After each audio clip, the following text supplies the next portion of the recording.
CD Projekt Red is very flawed. CD Projekt Red has problematic, egotistical developers that may assert their dominance in places where they shouldn't. That said, there are incredibly passionate geniuses that obviously work at this company. Otherwise, Cyberpunk 2077 would not be holding my attention to the extent that it does and continues to do. And Cyberpunk is changing. Cyberpunk had Update 1.3 launch at 6 a.m. Eastern Standard Time on August 18th. So they opened with this live stream, and the live stream, while incredibly well-intentioned, was misguided, very awkward, and it was very poorly executed. There was a moment that I loved in the live stream where the senior quest designer talked about community disappointment in Cyberpunk 2077. This is sincere, this is from the heart. I know a lot of people were disappointed with this game, like I really do. A lot of us were disappointed with this game, and I really appreciate those of you who have stuck with us, who believe in this project, who believe in this game, who believe in this world. It really, really makes it worth it, and I appreciate it. Thank you very much. The problem is that that little soundbite took place about 40 minutes into this hour-long stream. They should have opened with that, and they should have spent significantly more time talking about the more technical changes that were going on. Miles also discussed why modders seems to be able to fix these issues far faster. We have sort of this whole thing where we need to make sure that the fixes that we apply count for all platforms. That for Cyberpunk is 8 different platforms. PS4, Xbox, to the Pro variants, all the way to the next-gen variants, and etc. That's a lot of stuff that you need to consider. It's not as simple as just making one fix and boom, it works everywhere. 1.3 broke all the mods. Everything. It broke everything. It signifies that on the engine level, everything has changed. I've talked with a few people that are deep into the modding scene, and they have told me that fundamental building blocks of what creates the Red Engine version 4 and Cyberpunk 2077 have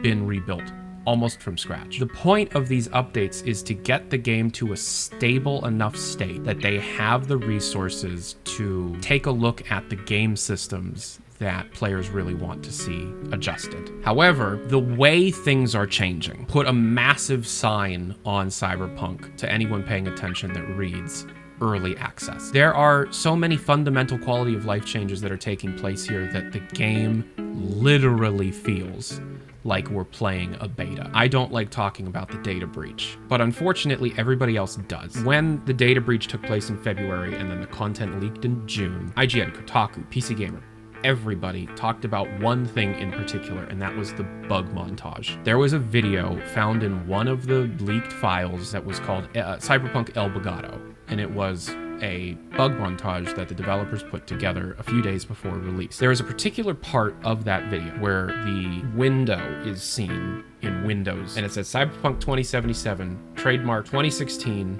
to 2022. Now we're in a situation where the updates are so great and so game-changing that it really does show that what we have been playing was unfinished.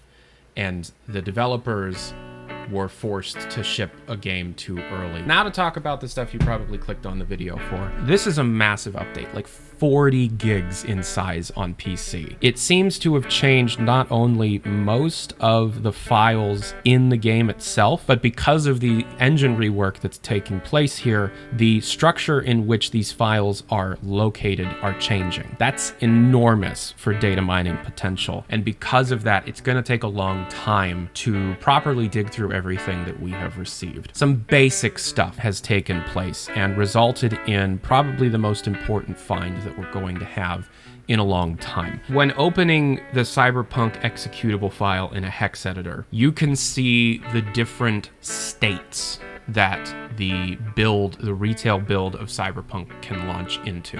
Up until now, in terms of future content, the only things that we've had confirmed, we know we're getting free DLC, like 24 of it, and we know there is one expansion in development, EP1. 1.3 comes out, and we finally have our first legitimate confirmation of a second expansion pack, EP2, and something called Cyberpunk Multi. Through Cyberpunk's development, we heard a lot of stuff about Cyberpunk Online, the multiplayer component of Cyberpunk. Here's a fun fact. The government of Poland gave CD Projekt a significant amount of money through a grant in order to create both software that can create a fully dynamic city that changes based on player choice and a multiplayer engine framework. Cyberpunk Online was pretty much officially canceled back in March. Cyberpunk Online can be found all over the game's files as it was being developed in tandem in 2017, 2018. It's found with the prefix CPO. CPO is canceled. CPO is never going to happen. And in 1.3,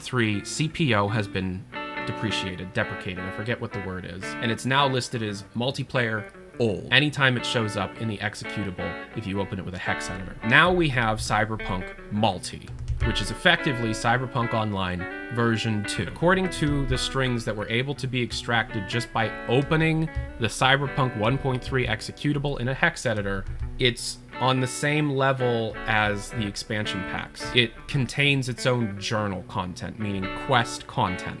Expansion pack 1 and 2 are technically their own game states, and this Cyberpunk Multi is its own game state as well. CD Projekt has gone on the record to state they are going to deliver the game that they initially promised, and they are going to do it for not financial reasons in the short term, but in order to regain the reputation that they had ruined through the botched launch of 2077. 2 expansion packs, some kind of multiplayer framework, and a couple dozen free pieces of DLC, as well as entire system gameplay reworks through future updates, and maybe some of it being held back for the next gen update. Anyways, I'm Tyler McVicker. Thank you very much for watching.